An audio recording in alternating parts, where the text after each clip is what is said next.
ये कहानी एक ऐसे व्यक्ति की है जो एक लंबी उम्र जीने की इच्छा रखता है, जैसा कि लगभग हर कोई रखता है। कोई नहीं ये चाहेगा कि वो जल्दी मरे।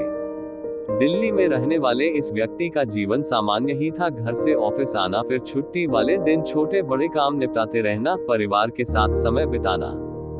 49 साल की उम्र के इस व्यक्ति का नाम है रामानंद। ये ज्यादा उम्र तक जीते रहने की इच्छा लिए सेहत को लेकर बड़े सजग है। सुबह जल्दी उठना, अच्छा खाना, समय से खाना, समय से सोना। लेकिन कई बार जब ये बीमार होते तो बहुत डर जाते कि कहीं ये बीमारी मेरी उम्र कम ना कर दे। ऐसी और भी कई बातें मन में चलती रहती। कई बार तो बाथरूम में बिजली के बटन पर पानी पड़ जाने की वजह से जब स्विच में हल्का फुल्का कट उतर आता तो जैसे ही रामानंद को बिजली का हल्का झटका भी लगता तो ये जनाब तो उस दिन बाथरूम में ही नहीं जाते। और तो और किसी चलते राहगीर या ऑफिस तक में किसी से उलझते नहीं थे, ये सोचकर कि दुश्मनी में कहीं ये जान ना ले ले या मेरे नाम की सुपारी ना दे दे किसी को। अभी तो बहुत जिंदगी जीनी है। कुल मिलाकर बड़ा ही डर डर कर जीवन जी रहे थे, मानो स्वयं को एक गलतफहमी में रखकर सच्चाई से दूर भागते जा रहे हों। एक दिन रामानंद ऑफिस से घर की तरफ जा रहे थे। सड़क क्रॉस करने की जब बारी आई तो ना जाने मन में क्या सोचे जा रहे थे कि इतने में आगे बढ़ने के लिए रामानंद ने जैसे ही कदम आगे बढ़ाए उतने में हवा से बातें करती हुई सरसराती हुई तेज रफ्तार कार रामानंद के सामने से यूं निकली मानो साक्षात यमराज। वहां आसपास मौजूद कुछ लोग दौड़ते हुए रामानंद के पास पहुंचे और एक आदमी ने रामानंद के हाथों को पकड़ लिया। इधर रामानंद को तो समझ ही नहीं आया कि ये हुआ क्या। वो एकदम सन्न रह गए। रामानंद के तो मानो आधे प्राण ही सूख चुके थे और ये महाशय बेचित होकर वहीं गिर पड़े।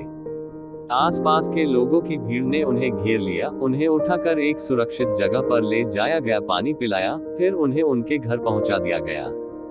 लोग रामानंद को लेकर घर के गेट तक पहुंचे ही थे कि पत्नी बच्चे सब दौड़ते हुए घर से निकले। पत्नी साड़ी का पल्लू तेजी से कमर में कोचती हुई ये सोचते हुए आई कि आखिर इतने लोग इनको लेकर ऐसे क्यों ना आ रहे, क्या हुआ होगा भगवान। पत्नी के पूछने पर एक व्यक्ति ने जवाब दिया, अरे आज तो मरते मरते बचे, 1 सेकंड की देरी थी, ये सड़क दुर्घटना का शिकार होने से बच गए आज। पत्नी बच्चों ने रामानंद को सहारा देते हुए अंदर ले गए और चारपाई पर लिटा दिया। पत्नी फटाफट नींबू पानी का जूस बनाने लगी। जूस पीकर रामानंद को कुछ अच्छा महसूस हुआ। रात को खाना खाकर चुपचाप लेट गए। रात भर सोने की बहुत कोशिश की रामानंद ने, किंतु नींद आंखों पर दस्तक ही नहीं दे रही थी। मन बेचित था और सवालों से भरा। आधी रात को रामानंद उठकर बैठ गए और सोचने लगे कि ये मैं कौन सी जिंदगी जी रहा हूँ आखिर। इतना सोचते हुए उठकर अचानक चुपचाप छत पर चले गए। घंटों छत पर इधर से उधर टहलते रहे। उस घटना ने उनके दिमाग पर गहरा प्रभाव डाला था। लगातार घंटों चलते रहने के बाद रामानंद के पांव भी अब जवाब देने लगे। बुरी तरह थक गए, सांस फूलने लगी। अब वही छत पर चौकड़ी लगाकर बैठ गए, कमर सीधी की, लंबी सांस ली और आंखें बंद कर ली, मानो कुछ समय के लिए सब कुछ भूल जाना चाहते हो। ऑफिस, परिवार, रिश्ते, बच्चे, सब कुछ। अब मन में अध्यात्म की ऊर्जा ने अपना संचार करना शुरू किया। मन में आवाज आई, रामानंद आखिर किसका भय है तुम्हें? डरना है तो जन्म से डरो, क्योंकि जन्म दोबारा नहीं हो सकता। किंतु मृत्यु का साया हर वक्त मंडराता रहता है। मृत्यु एक अटल सत्य है जो कभी भी आ सकती है।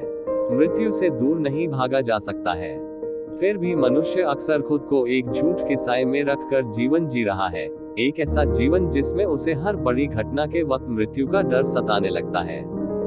मनुष्य स्वयं ही अपने मन में जीवन को लेकर ऐसी गलत फहमी का दायरा बनाकर बैठा है कि उसे लगता है मौत मेरे काबू में है। जब मैं मरना ही नहीं चाहता तो मौत भला मुझे कैसे आ सकती है। जबकि सच्चाई तो ये है कि एक जीवन काल में दोबारा जीवन असंभव है, किंतु एक जीवन काल में मौत का डर लिए हम हर रोज मरते हैं। गर्भ में विकसित होते ही शरीर की मृत्यु से नजदीकियां बढ़ती जाती है। अब आप इसे एक मीठा सच मानो या कड़वा सच, ये आपकी सोच पर निर्भर करता है। यदि मृत्यु को आप एक अभिशाप की तरह मानते हो तो ये बातें आपके लिए एक कड़वा सच है।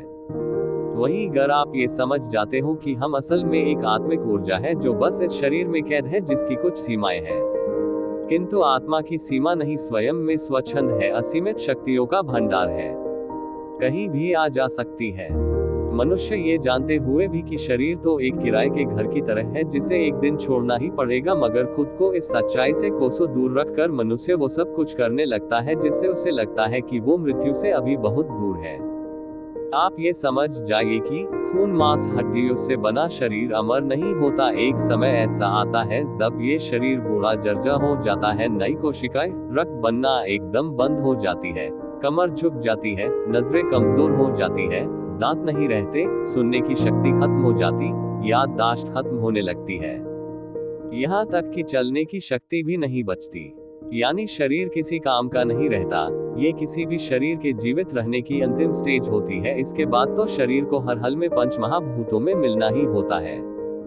रामानंद उठो, स्वयं को पहचानो, तुम एक आत्मिक ऊर्जा हो जो इस शरीर में हो, और जब तक इस शरीर में हो तब तक जीवन का आनंद लो, खुलकर जियो। रामानंद ने आंखें खोली तो सुबह हो चुकी थी। सूरज की पहली किरण सीधा रामानंद की आंखों पर आ चमकी। अब रामानंद पूरी तरह से बदल चुका था। वो तैयार था एक नए जीवन की शुरुआत के लिए। मन संतुष्ट और सुकूनमय हो चुका था, मानो सब कुछ पा लिया हो। रामानंद के चेहरे पर प्यारी सी मुस्कान थी।